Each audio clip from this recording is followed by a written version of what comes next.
الرجيم. بسم الله الرحمن الرحيم. الرحمن علم القرآن خلق الإنسان علمه البيان.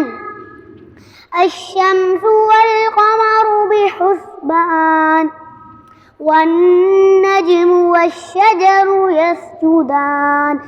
والسماء رفعها ووضع الميزان ألا تطغوا في الميزان وأقيموا الوزن بالقسط ولا تخسروا الميزان. والأرض رفعها للأنام فيها فاكهة والنخل ذات الأكمام والحب ذو العصف والريحان. فبأي آلاء ربكما تكذبان؟ صدق